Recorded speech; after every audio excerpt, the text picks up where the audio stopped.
اپنے آپ کو دروازہ بتاتے ہیں، اپنے آپ کو، یعنی کہ سب سے پہلے جو ہے ابلیس کا آمنا سامنا یسوع کے ساتھ اور پھر وہ اس کی بھیڑوں کے پاس جائے۔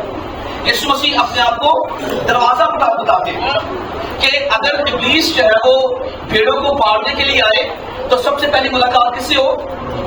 چرواہے سے، یسوع سے۔ اس لیے یسوع مسیح بتاتے ہیں کہ اچھا چرواہا، ہم مل کر شاید کو پڑھیں گے، اچھا چرواہا میں ہوں اور اچھا چرواہا اپنی بھیڑوں کے لیے جان دیتا ہے۔ اور یسوع مسیح نے اس بات کو ثابت کر دیا۔ یہ نہ صرف بات کی حد تک ہے، یہ نہ صرف کہنے کی حد تک رہا، بلکہ خداوند یسوع مسیح نے اس بات کو ثابت کیا اور اس نے اپنی قیمتی جان دے کر، اپنی قربانی دے کر ہمیں مول خریدا ہے، ہمیں مول خریدا ہے اور اب ہم یسوع کے ہم میراث ہیں۔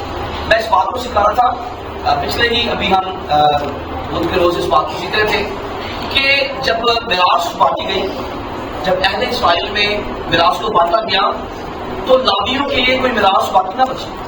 لاویوں کے لیے، اگر آپ میں سے کوئی بزرگ یہاں پر بیٹھے ہیں تو وہ اس بات کو سمجھتے ہیں کہ جب ہندوستان پاکستان بنا تو تب زمینیں لاٹ کی گئی، تو جانتے ہیں اس بات کو، تب زمینیں دی گئی اور ہمارے مسیحیوں کو بھی دی گئی، لاٹ کی گئی۔ گورنمنٹ نے، جو ہندوستان گورنمنٹ تھی، انہوں نے پاکستان کے مسیحیوں کو بھی اور دوسری قوموں کے لوگوں کو بھی زمینیں دی۔ اچھا، اب جب لاویوں کو میراث بانٹی گئی نا، جب اہل اسرائیل کو، تو لاویوں کے لیے کوئی میراث بانٹی گئی، لیکن خدا نے بولا کیا کہا کہ جو کچھ میرا ہے وہ سب کچھ دیا۔ جن کے لیے کچھ نہ بچا لاویوں کے لیے، اور لاوی کون ہے؟ وہ خدا کے لیے، لاوی چرچ ہے، لاوی کلیسیا ہے، اور لاویوں کے لیے کچھ باقی نہ بچا میراث کے طور پر، کچھ باقی ہارون اور اس کی نسل کے لیے۔ ہارون کی جو نسل تھی وہ لاوی ہے، بنی لاوی، اور ان کے لیے کچھ باقی نہ بچا، لیکن خدا فرماتا ہے جو کچھ میرا ہے وہ سب کچھ تیرا، میرا حصہ وہ کتنی بڑی بات ہے۔ خدا کا سب کچھ ہے، خدا کا یہ پہاڑ، یہ زمین، یہ آسمان، یہ چرند، یہ پرند، یہ دریا، یہ سمندر، یہ سب کچھ کس کا ہے؟ میرا خیال ہے اگر میراث بانٹی جائے نا تو وہ تھوڑا سا حصہ، وہ تھوڑا حصہ انسان کو آئے گا، لیکن ہم جب یسوع کے ہم میراث ہیں، ہم جب یسوع کے ہم میراث ہیں تو یہ سب کائنات پھر اس کی۔ پریز دی لارڈ، آئیے یسوع کے تعریف کریں گے زندہ۔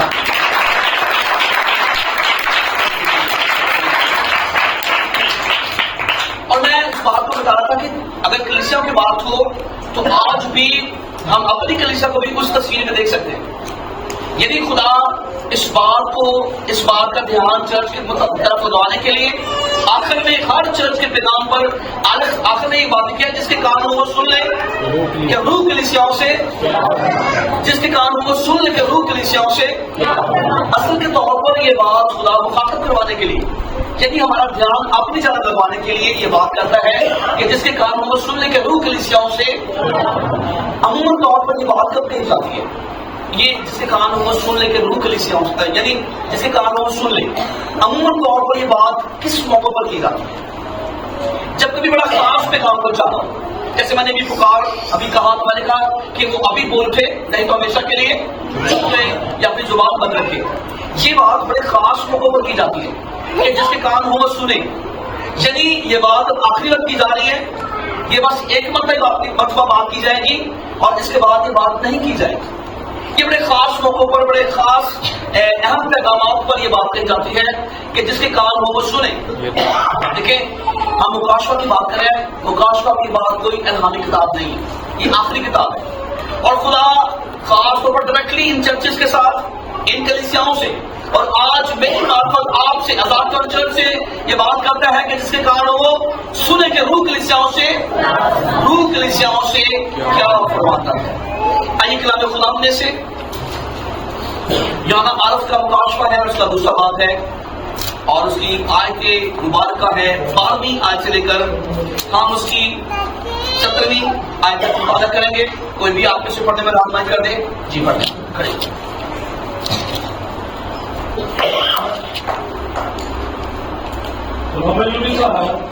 اور پرگمن کی کلیسیا کا فرشتہ کو اچھا، ہم اس بات کو سیکھ رہے تھے کہ پرگمن، اب تمام کلیسیاؤں کے 7 فرشتے، یہ چلے بات ہو گئی تھی، ایک گالی شروع ہو گئی سی کہ ہر چرچ کا، ہر کلیسیا کا ایک فرشتہ خدا کے ہاتھ سے، خدا کے ہاتھ میں، 7 ستارے لیے وہ یہ فرماتا ہے جس کے ہاتھ میں 7 ستارے.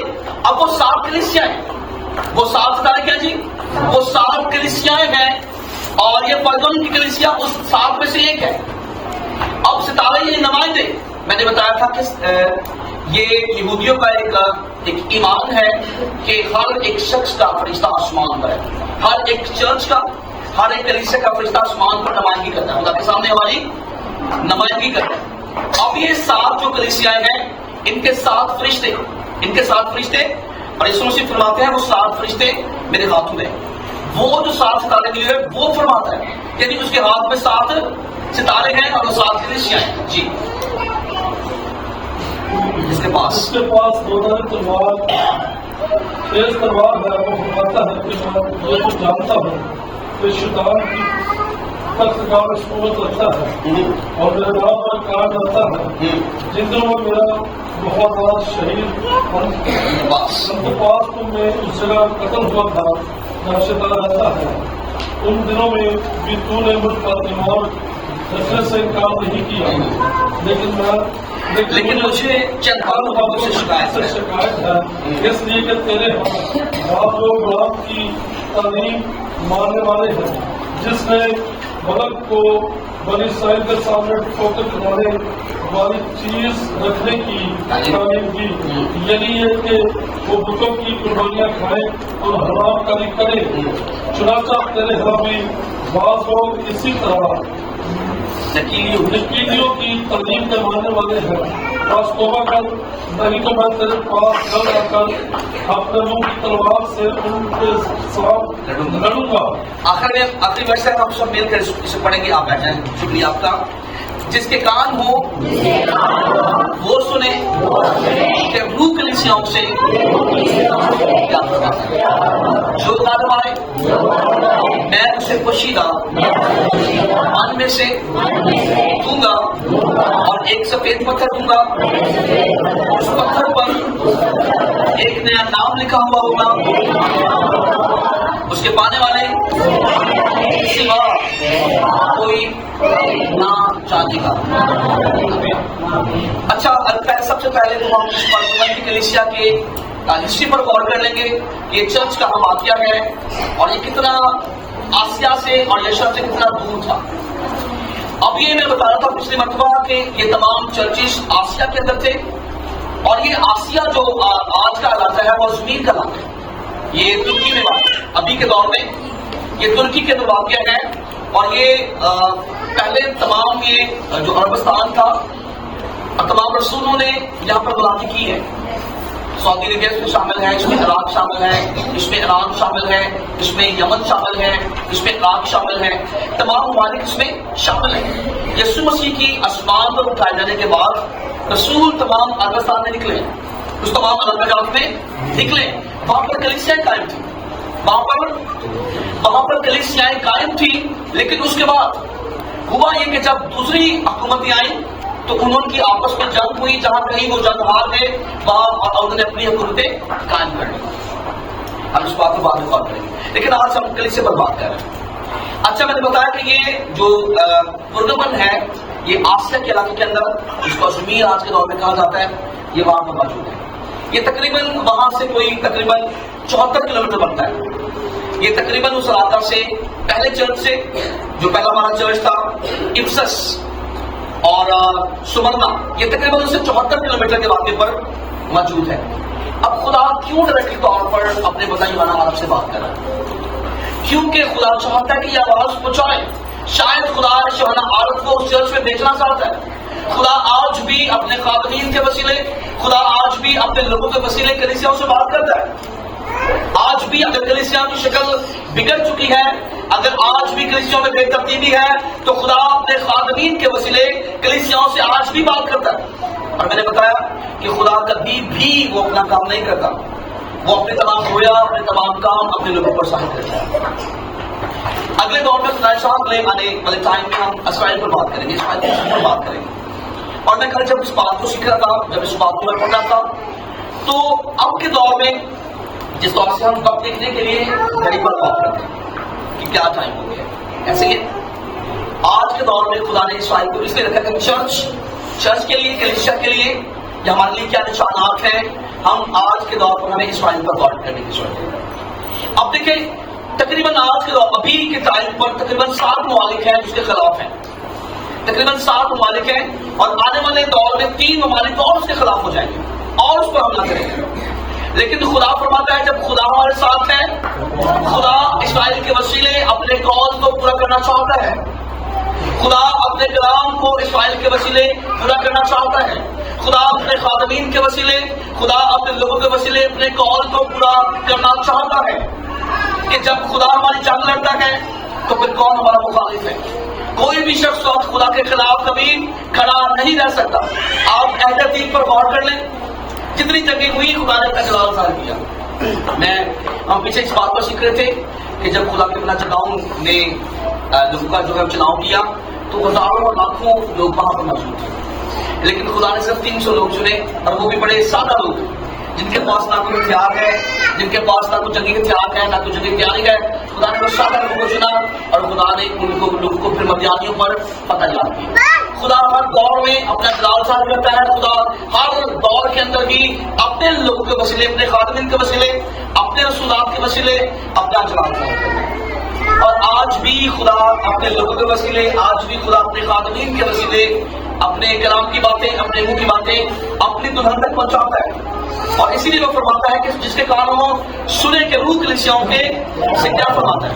اب دیکھیں لکھا ہے جس کے پاس 2 تلوار، وہ فرماتا ہے کہ میں یہ تو جانتا ہوں کہ تو شیطان کی طرف کامیں سکونت کرتا ہے اور میرے نام پر قائم رہتا ہے، اور جن دنوں میرا وفادار شہید انتفاس تم میں اس جگہ قتل ہوا جہاں شیطان رہتا ہے، ان دنوں میں بھی تو نے مجھ پر ایمان رکھنے سے انکار۔ اب ہوا یہ کہ یہ چرچ، یہ پرتگال چرچ جو ہے، میں نے بتایا کہ یہ بڑا تاریخی چرچ ہے، یہ بڑے تاریخی لوگ ہیں، اور اس کلیسیا کے زیادہ جو لوگ ہیں وہ کھالوں پہ کام کرتے ہیں، اور اس کی لائبریری کے اندر تقریباً 2 لاکھ تمار موجود تھے، یعنی بائبل کے نسخے موجود تھے پرانے، ان کی لائبریری کے اندر بائبل کے پرانے نسخہ جات موجود تھے۔ یہ بڑا تاریخی چرچ ہے، یہ بڑے ویل سیٹل لوگ تھے، لیکن ہوا کیا؟ انتفاس، اگر ہم رسولوں کی عبادت کو پڑھیں تو یہ وہی انتفاس ہے جس کو خدا کے پالوس رسول نے مسا کیا اور اپنے خدمت میں اس کو شہید کیا۔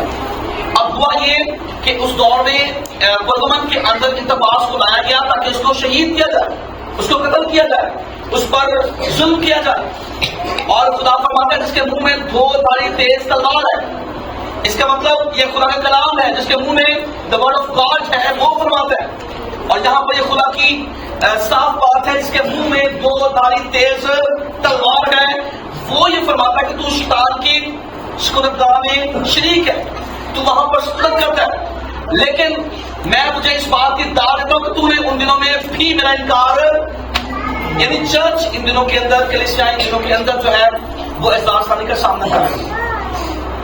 ہم یسوع مسیح کی خاطر دکھ اٹھاتے ہیں، ہم مصیبت اٹھاتے ہیں، ہم اپنے لیے برے الفاظ ہمیں بولے جاتے ہیں، ہم سے نفرت کی جاتی ہے، ایسا ہے نا، آج کے دور میں ایسا ہے۔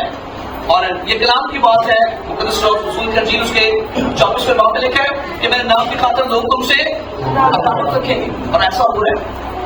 آج لوگ جب دیکھتے ہیں کہ میں پچھلے پیر کی بات ہے، ہاں منڈے کی بات ہے، میں گھر سے گوشت لینے کے لیے گیا کہ صاحب کی دکان پر، اور اگر آپ جانتے ہو ہمارے گھر کا جو علاقہ ہے وہ تھوڑا مکس اپ ہے دوسرے لوگوں کے ساتھ، تو وہاں پر ہمارے ایک بھائی کے ساتھ ہے، تو میں اسے گوشت بنا رہا تھا، وہاں پر ایک بھائی آئے، تو پہلے وہ دیکھتے رہے گوشت کو دیکھتے رہے کہ گوشت بڑا اچھا ہے، تو ان کو نہیں پتا میں کون ہوں، تو کہتے جی میرا دل دکھاتا تھا میں گوشت لے لوں، پر میرا دل مانتا نہیں گیا، میں کہتے کیوں نہیں مانتا، وہ بات پوچھا کہ جی یہ علاقہ کون سا ہے، تو یہ یہاں پر کون لوگوں کی بات ہے، تو کہنے کا مطلب یہ کہ لوگ میرے نام سے تم سے عداوت رکھیں گے، لیکن ہمیں اس وقت خوش ہونا ہے اور شادمان ہونا ہے کہ عداوت کس نام سے؟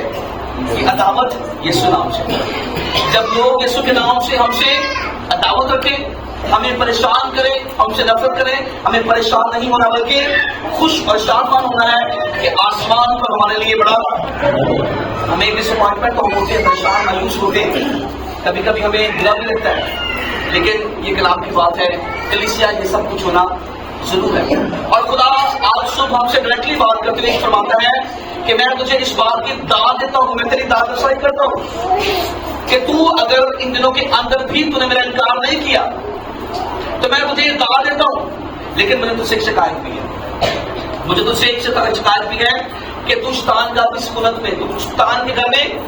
اب میں پچھلے چرچ میں آپ کو یہ بات بتا رہا تھا, پچھلے اگر ہم نے سمندر کے سفر دیکھا تو وہاں پر جو یہودی تھے انہوں نے اپنے بات خانے بنائے ہوئے تھے, لیکن وہاں پر ہوتا کہ یہ کیا تھا کہ وہاں پر وہ امیر لوگ جب آتے, یعنی وہاں پر جہاں پر یہ تمیز نہیں تھی کہ ہم تمام یہاں پر اکول ہیں. اب دیکھیں خدا کے نزدیک کوئی امیر نہیں ہے, کوئی غریب نہیں, کوئی کالا نہیں, کوئی بولا نہیں, کوئی صاف نہیں ہے, لیکن ہوتا یہ تھا کہ اس دور کے اندر یہودی بڑے امیر لوگ تھے, آج بھی ہیں یہودی جو تھے وہ امیر تھے, وہ اچھے کھانے بنا کر لے کے آتے چرچ میں اور وہ خود ہی کھاتے. اب جو غریب لوگ تھے وہاں پر آئے ہوئے بیٹھے ہوتے, وہ ان کا منہ دیکھتے رہتے, ان کو چڑھاتے, اور جب کبھی وہ ہدیے ڈالتے تو بہت سارا روپیہ پیسہ ڈالتے چڑھانے کے لیے صرف. اور اس لیے خدا ڈائریکٹلی طور پر کلیسیا سے بات کر رہا ہے کہ تو شیطان گاؤں کی سکونت کرتا ہے, تو شیطانوں کے اندر رہتا ہے, یعنی تیرا مزاج, تیرا چال چلن, تیرا کردار جو ہے وہ ان جیسا ہو گیا. اور پالوس فرماتے ہیں کہ ہمیں دنیا کی ہم شکل نہیں بننا. اس دور میں رہتے ہوئے, اس بے دینی کے دور میں بے شک جو ہے وہ اب بڑا لاسٹ ٹائم ہے, بڑا آخری دور ہے, لیکن پھر بھی ہمیں اس دور کے اندر اپنے ایمان کو مضبوط رکھنا, اپنے ایمان کو. ہمارے بھائی طالب جب آئے تھے ہماری کنونشن میں, تو ایک بات کہی کہ میں ایک بندے سے میری ملاقات ہوئی, تو اس نے کہا جی میرے قرضہ چڑھ گیا 1 لاکھ روپے کا, کہ میں جی اسلام کا. ہم نے اس دور کے اندر, اس نفسا نفسی کے دور کے اندر اپنے ایمان کو محفوظ رکھنا ہے. اور پھر خدا کے بدل پالوس فرماتے ہیں کہ میں اچھی کشتی لڑ چکا, میں نے اپنے دور کو مکمل کی. اب دیکھیں ہم تب ہی کہنے والے بنیں گے نا جب اپنے ایمان کو محفوظ رکھیں گے, ہم اپنے ایمان کو محفوظ رکھیں گے. اور پھر خدا کے بلا پالوس فرماتے ہیں کہ میں اچھی کشتی لڑ چکا, میں نے اپنے دور کو مکمل کیا. ہمیں اس دور میں رہتے ہوئے کلیسیا اس بات کو یاد رکھیں, ہمیں اس دور میں اس جگہ پر رہتے ہوئے بہت ساری مصیبتوں کا سامنا کرنا پڑتا ہے, ہمیں بہت ساری اعزاز سانی کا سامنا کرنا پڑے گا چرچ ہوتے ہوئے. اور ہم پچھلے چیپٹر میں اس بات کو سیکھ رہے تھے کہ یہ خدا کی طرف سے ہم پر فضل ہوا ہے, یسوع مسیح کی طرف سے فضل ہوا ہے کہ ہم اس اعزاز ثانی کا سامنا کریں, ہمیں دکھوں, مصیبتوں کا, پریشانیوں کا سامنا کرنا ہے. اور پھر خدا فرماتا ہے کہ میں چرچ کو, میں کلیسیا کو وہ تاج دوں گا جو کبھی مرجھانے کا نہیں ہے. اب دیکھیں اس چرچ میں, اس پرگمن کے چرچ میں دیوی اور دیوتا موجود تھے, اور اس حاکم نے اس بات کا اعلان کیا کہ وہ تمام جو ہے پرگمن کی کلیسیا کے اندر بھی اس بات کا اناؤنس کیا گیا کہ جو اس دیوتا کو پرستش کرے گا صرف وہی زندہ بچے گا. آپ دیکھتے ہیں جب نبوکدنصر بادشاہ نے جو ہے وہ ایک دیوی لا کے کھڑی کر دی اور تمام شہر میں یہ بات کا اعلان کر دیا کہ بھئی جو اس کو سجدہ کرے گا وہی زندہ رہے گا. اور خدا کے لوگوں نے نبوکدنصر کے سامنے صدرک, میثق اور عبدالنجو نے اس بات کو جانتے ہوئے کہ اگر ہم اس بات کا انکار کریں گے کہ ہم نے تیری دیوی کو سجدہ نہیں کرنا تو مار دیے جائیں گے, اس بات کو جانتے بھولتے ہوئے کہا کہ ہم تو زندہ خدا کی پرستش کریں گے. رہی میرے اور میرے گھرانے کی بات, خدا کا بلا پالوس فرماتے ہیں, رہی میرے اور میرے گھرانے کی بات, تو ہم تو زندہ خدا کی, ہمیں کسی بات کا کوئی خوف اور ڈر نہیں ہے. اور متی رسول کے انجیل میں لکھا ہے جو کوئی میری خاطر اپنی جان گنواتا ہے وہ کیا ہوتا ہے جی, وہ اپنی جان بچاتا ہے, وہ اپنی جان بچاتا ہے. جو کوئی میری خاطر اپنی جان کو کھوتا ہے وہ اپنی جان کو بچاتا ہے. اب ہمارا خدا اس بات کو یاد رکھے, وہ کبھی ہمیں اکیلا اور تنہا نہیں چھوڑتا, وہ کبھی ہمیں اکیلا اور تنہا نہیں چھوڑتا. اس آگ کی بھٹی میں ڈالے 3 لوگ گئے, لیکن چوتھا جب آپ خود خدا موجود ہوا. اور کلام فرماتا ہے کہ ان کا ایک بال بھی بانکا رہا, ان کا ایک بال بھی, اور بادشاہ کا اس بات کا اعلان کیا کہ بھئی جو آگ کی آگ ہے اس کو صاف دھلا, کوئی گل نہیں پاتا ہے, کوئی گل نہیں کرتا. اور بادشاہ نے اس بات کا اعلان کیا کہ آگ کی جو اس کی بھٹی کی آگ ہے اس کو صاف دھلا اور تیز کر دیا ہے. لیکن اس آگ کی بھٹی میں بھی خدا نے اپنے لوگوں کو اکیلا کروانا چھوڑا. تو پھر چرچ خدا کبھی ہمیں کیسے اکیلا کرنا چھوڑے گا؟ جب وہ اپنے بندوں کے ساتھ اس آگ کی بھٹی میں آگ موجود ہوتا ہے تو خدا پھر مجھے اور آپ کو کیسے اکیلا چھوڑے گا؟ ہمیں اپنا مکمل ایمان اس خدا سالوس پر لگانا ہے، اس خدا پر لگانا ہے جو ہمیشہ ہماری ضروریات کو پورا کرتا ہے. اس بےدینی کے دور کے اندر بھی ہم نے اپنی آنکھیں ایمان کے بانی اور کامل کرنے والے یسوع مسیح پر لگا دی. میں ہمیشہ اس بات کو سکھاتا ہوں کہ سب سے مشکل کام ہے نجات. کیا جی؟ نجات اور زندگی یہ کسی کے ہاتھ میں نہیں ہے. یہ کنٹرول صرف اور صرف خدا نے اپنے ہاتھ میں رکھا ہے اور وہ فرماتا ہے قیامت اور زندگی. اب دیکھیں جب کبھی ہم ہاسپٹل میں جائیں کبھی ہم تو ڈاکٹرز کیا کہتے ہیں؟ آپ دعا کریں جی، ہم کوشش کرتے ہیں. یہ کنٹرول خدا کے ہاتھ میں ہے. خدا اچھا کرے، اللہ تعالیٰ اچھا کرے. ہر شخص کی زبان پر ایک ہی الفاظ ہوتے ہیں اور یہ اگر دیکھیں خدا ہمیں نجات دے سکتا ہے نا، خدا اگر ہمیں زندگی دے سکتا ہے تو خدا ہمیں سب کچھ وقت پر دیا بھی دے سکتا ہے. یہ بات سچ ہے، آپ کا ایمان ہے اس بات پر کہ جو خدا ہمیں نجات دے سکتا ہے، جو خدا ہمیں زندگی دے سکتا ہے، وہ خدا ہمیں سب کچھ دے سکتا ہے. ہم نے خدا کی پاکیزگی کو، ہم نے خدا کی قدر کو پہچاننا ہے. وہ خدا ہمیں سب کچھ وقت پر مہیا کرے گا اور یہ خدا کا وعدہ بھی ہے کہ وہ وقت پر، خدا وقت پر اپنے لوگوں کو سرفراز کرتا ہے. وہ وقت پر اپنے لوگوں کو سرفراز اور سربلند کرتا ہے. اب دیکھیں آگے جا کر ہم دیکھیں گے یہ وہ وقت ہے کہ جب بنی اسرائیل جو ہے وہ ملک مصر کی غلامی سے نکلے باہر. اب وہ بڑے ناراض ہیں اس بات سے. میں ایک موسیٰ پاکستان کے اتر پاکستان کا، لیکن ہم وہاں پر کھکڑیاں اور روزے کھا رہے تھے. سچ بات ہے، وہ اسی لیے بات کر رہے ہیں. کوئی گل نہیں سامنے کو بگاڑ نہیں پہنی سی، کوئی گل نہیں ہے. اگر ہمیں وہاں پر ہمارے پر تشدد کیا جاتا تھا کوئی گل نہیں ہے، کھان چکا لاتا کسی نہ ہوتے خربوزے تو لاپ رہے ساتھ نا، خربوش پٹیرے سب کچھ لاپ رہے سی نا، کوئی گل نہیں. جتیاں پہلے تو کہڑی گل سی. ہمیں اس بات کو سمجھنا ہے خدا کبھی بھی ظلم کو پسند نہیں کرتا. خدا اپنے لوگوں پر اعزاز ثانی کو پسند نہیں کرتا. اور خدا نے پھر اپنے غلام موسیٰ کو تیار کیا کہ وہ ان کو نکال کر عذاب ان کو لے کر آئے. اور جبکہ وہ 5 باب اس کی پہلی آیت میں لکھا مسیح نے ہمیں عذاب کیا ہے تاکہ ہم عذاب رہے اور پھر دوبارہ غلامی کے جوے میں نہ ڈوبے. اب دیکھیں اگلے ہم آیت میں اس کو دیکھتے ہیں. لیکن مجھے چند باتوں کی کچھ شکایت ہے، اس لیے کہ میرے ہاں بعض لوگ بلعام کی تعلیم ماننے والے ہیں جس نے بلد کو بنی اسرائیل کے سامنے ٹھوکر کھلانے والی چیز رکھنے کی تعلیم دی، یعنی یہ کہ وہ بتوں کی قربانیں کھائیں اور حرام کا لیں. نکالے گنتی اس کا 22واں باب اور اس کی 24ویں آیت. گنتی کی کتاب ہے، اس کا 22واں باب ہے.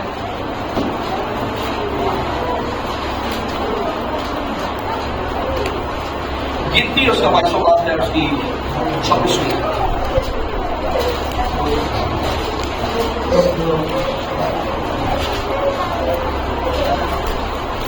جی بھائی پڑھ دیں 24ویں آیت.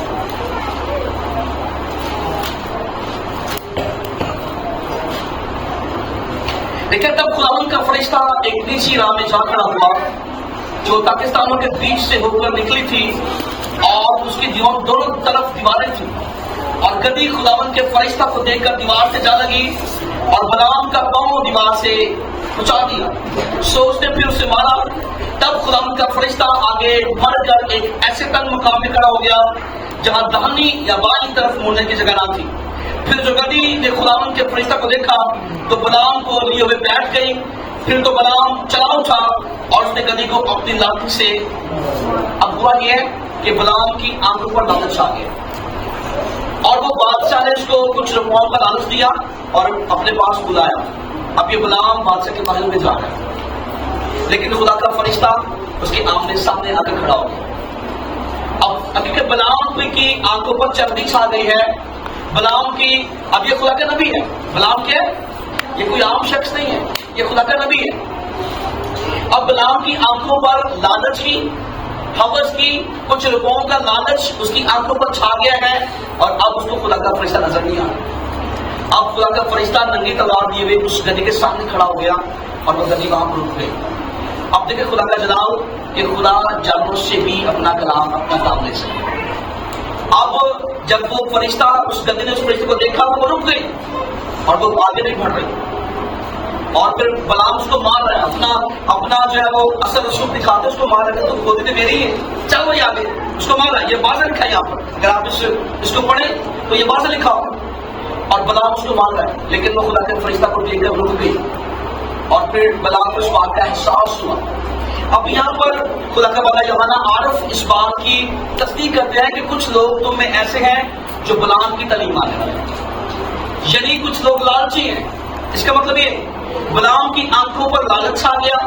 بلام جو ہے وہ اب روپوں کے لالچ کے اندر آ کر بادشاہ کے محل میں جا رہا ہے کہ چلو جو کچھ لاتا ہو تو پڑھیے نا، وہ تو ہم جیب میں ڈالیں، اس کے بعد دیکھنا خدا کے کام کو بھی نکلی ہے. چرچ ہمیں آج اس بات پر غور کرنا ہے. میں وہاں سے اس بات کو سمجھاتا ہوں ہمارا چرچ میں بھی کہ ابھی چرچ کو اس لالچ سے باہر آنا ہے. اب چرچ کو کھانے پینے کے لالچ سے، دنیاوی اور مٹیریل تھنگس کے لالچ سے باہر آنا ہوگا. اب یہ بالکل آخری دور ہے. خدا ڈائریکٹلی طور پر چرچ سے بات کرتا ہے کہ تم میں کچھ لوگ ایسے ہیں جو بلام کی تعلیم ماننے والے ہیں.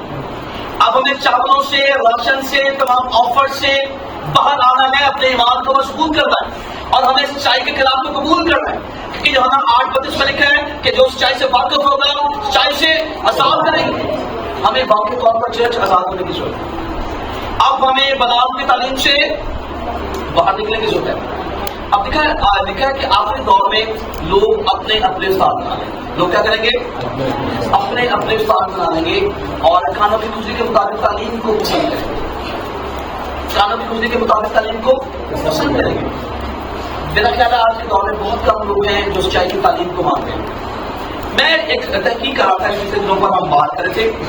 یہ کوئی بری بات نہیں ہے اگر خاتمین چرچ میں ہیلپ کرتے ہیں، تو یہ کوئی بری بات نہیں ہے. اگر وہ کچھ ان کے پاس آتا ہے، وہ کچھ فنڈس ریزنگ کرتے ہیں تو وہ کچھ دیتے ہیں، کوئی بری گل نہیں ہے. لیکن ایکچوئل طور پر ہمیں اس پر لگنا نہیں ہے. یہ کتنی بری بات نہیں ہے. چرچ کی ہیلپ کرنا، اپنے لوگوں کو برکت دینا، یہ بری بات نہیں ہے، اس میں کوئی بری بات نہیں. لیکن ایکچوئل طور پر لگنا، ادھر لگ جانا، یہ بری بات ہے. خدا ہمیں برکت دے، ہمیں اس برکت کو ریسیو کرنا ہے، اوکے، لیکن لگ نہیں جانا. اب دیکھیں یہاں پر جب خدا نے من بسایا، خدا سب کو بات سکھایا. خدا نے من بسایا اور 7 دن آرام کیا. خدا نے قوم بنی اسرائیل میں وہاں پر کھانے پکانے کے لیے کچھ نہیں ہے. جب وہ نکلے، وہ بیابان میں آئے ان کے پاس، اور بڑی زبردست بات ہے کہ خدا ان کے ساتھ آگ کا ستون ہو کر چل رہا ہے. دیکھیں خدا کس قدر ہم سے پیار کرتا ہے. خدا ان کے سر پر جو ہے وہ دھونے کا بادل لیے ہوئے، اور دھوپ اور شام میں رات میں جب وہ سفر کرتے تو آگ کا ستون بن کر ان کے ساتھ چلتا. اب دیکھیں ان کے کھانے کا انتظام کیا ہوا. جب بنی اسرائیل بڑبڑائے اور جب انہوں نے موسیٰ سے بات کی تو ان کے کھانے کے لیے خدا نے آسمان سے من برسایا. وہ خوراک جو فرشتے کھاتے ہیں. لیکن نہیں نا پھر گل وہ عزت نہیں آئی. وہ 7ویں دن بھی من بٹورنے کے لیے گئے. خدا نے اعلان بھی کیا کہ نہیں بھائی 6 دن تمہیں مل رہی ہے روٹی، 6 دن ملے گی اور 7ویں دن آپ نے اکٹھا کر لینا، 6ویں دن کے لیے بھی 7ویں دن کے لیے بھی. لیکن کچھ لوگ پھر بھی من بٹورنے کے لیے گئے. آج بھی ہمارے ساتھ چاہیے 6 دن خدا نے دیے ہیں کہ خوب کام کاج کریں، خوب کام کاج کریں. لیکن ہم لالچ کے باعث، ہم حوث کے باعث پھر بھی 7ویں دن جاتے ہیں اور پھر کچھ نہیں پاتے. میں چاہتا ہوں اس بات کو ضرور پڑھیں گے. نکالے خروج اس کا 16 باب اور اس کی 16 آیت سے لے کر اس کی 35 آیت. آپ کو یہ نہ لگے کہ میں نے اپنے سے بات کر یہ کلام کی بات. نکالیں خروج اس کا 16 باب، اس کی 16 آیت سے لے کر اس کی 35 آیت. یہ سمجھ آ رہی ہے بات کی؟ بھائی جی گل سمجھ آ رہی ہے؟ بھائیوں بہنوں والی گل سمجھ؟ بہت ساری بہنیں لکھنا 7ویں دن لے پانڈے لے کے بیٹھ جاتی ہیں، کپڑے لے کے بیٹھ جاتی ہیں. ایسا ہے نا؟ ابھی پچھلی بدھ کی بنگل کی بات ہے. میں ایک بہن کو کہتا تھا بہن جی آپ چرچ نہیں آتے ٹائم سے تو پہلے کہنے کے پانڈے کے توڑے ہوں گے، وہ کپڑے بھی توڑے 40 دیہڑیاں نے. کتنا زبردستی 40 دیہڑیاں نے تو بعد ٹھنڈ ہو جاتی. تو اگر بہن آپ خدا سے پیار کرتے ہیں نا ریلی، اگر آپ صبح فرسٹ ٹائم اٹھے 6 بجے اٹھے تو میرا خیال ہے آپ کے پاس 9 بجے بڑا ٹائم ہے، 3 گھنٹے پڑے. آپ اپنے گھر کے ناشتہ بنائیں، آپ اپنے بچوں کے کپڑے پریس کریں، اپنے خاوند کے کپڑے پریس کریں، آپ جو کچھ مرضی کریں. لیکن بات ہے کہ خدا کے لیے ہمارے دل میں محبت ہے. خدا کی تقدیس کو ہم جانتے ہیں خدا کس قدر پیار کرتا ہے، خدا کس قدر ہماری فکر کرتا ہے. نکالے جی خروج ہوگا 16 باب 16 آیت لے کے اسی طرح کے ساتھ